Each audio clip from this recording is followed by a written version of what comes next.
Toilet tissue দিয়ে যদি এত সুন্দর ফুল বানানো যায় তাহলে তো আর কোনো কথাই নাই। হ্যাঁ, আজকের ফুলগুলো আমি টয়লেট টিস্যু দিয়ে বানিয়েছি। আজকে শেয়ার করব কিভাবে বানিয়েছি। প্রথমে আমি টয়লেট টিস্যু নিয়ে নিলাম, তারপরে আমি প্রত্যেকটা আলাদা আলাদা ভাগ করে এপার ওপার করে উল্টাপাল্টা করে ভাঁজ করে নিলাম, যেভাবে আমরা ছোটোবেলায় প্রজাপতি বানাতাম। করে করে আমি 2টা বানিয়ে নিব। একটা বানানো শেষ, আরেকটা বানিয়ে নিচ্ছি। এপাশ ওপাশ করে উল্টাপাল্টা করে যে ভাঁজটা দিই ওইটা, এভাবে করেই আমি 2টা একসাথে করে এবার আমি এখানে তার ইউজ করব। এই চিকন তারগুলো দিয়েই বানাতে হবে। এই তারগুলো দিয়ে আমি ভালো করে পেঁচিয়ে এবার আমি টিস্যুর যে ভাঁজগুলো আছে ওই ভাঁজগুলো একে একে খুলে নিব। দেখতেই পাচ্ছেন, একটু খেয়াল করলেই বুঝতে পারবেন বানানো কিন্তু খুবই সহজ, শুধুমাত্র একটু মনোযোগ দিয়ে দেখলেই বুঝতে পারবেন।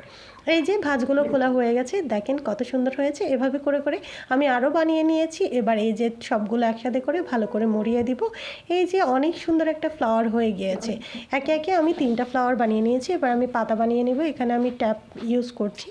আমি তার ট্যাপগুলো সুন্দর করে লাগিয়ে পাতা শেপ করে কেটে নেব। এই যে দেখতেই পাচ্ছেন, এভাবে করেই আমি একে একে অনেকগুলো পাতা এভাবে সেমভাবে কেটে নিব ছোট বড় করে। এই যে আমার পাতাগুলো করা হয়ে গিয়েছে। এবার আমি কালার করে নিব। এখানে আমি গ্রিন কালারটা ইউজ করছি, যেহেতু এটা টেপ, যার কারণে কালারগুলো ভালো করে বসতেছে না। তারপরেও যেরকম হয় ওরকমই করে নিলাম। ওইদিকে আমি ওগুলো শুকাতে রেখে দিয়ে আমি এদিকে ফুলের একটু হালকা কালার দিব। আমি প্রথমে একটা রেড কালার নিয়ে নিলাম, তাতে আমি অল্প একটু পরিমাণে পানি নিয়ে নিলাম, তারপরে ভালো করে মিক্স করে উপরে আমি শুধুমাত্র একটু সোয়াচ করে দিব। এতেই অনেক বেশি কালার সুন্দর আসবে। বেশি কালার দিলে কিন্তু ভালো লাগবে না, জাস্ট উপরের ভাগে একটু সোয়াচ করে দিলেই কালারগুলো ছড়িয়ে দিবে। তারপর আমি আরেকটা করব পিঙ্ক কালার। পিঙ্ক কালারের জন্য আমি সেমভাবে কালারগুলো নিব, নিয়ে অল্প একটু পানি দিয়ে ভালো করে মিক্স করে নিব। মিক্স করে উপর দিয়ে শুধুমাত্র পাপড়ির মাথায় শুধুমাত্র একটু লাগিয়ে দিব। এটার আউটলুকটা কিন্তু অনেক সুন্দর আসবে। শেষ পর্যন্ত দেখতে থাকেন, দেখবেন আপনাদেরও অনেক ভালো লাগবে। এভাবে করে আমি পিঙ্ক কালারটাও করে নিলাম। এবার আমার নেক্সট কালার কি বলেন তো? নেক্সট কালার হচ্ছে, নেক্সট কালারটা আপনারা গেস করতে করতে আমি পিঙ্ক কালারটা শেষ করে নিই। এই যে আমার মোটামুটি পিঙ্ক কালারটা করা প্রায় শেষ।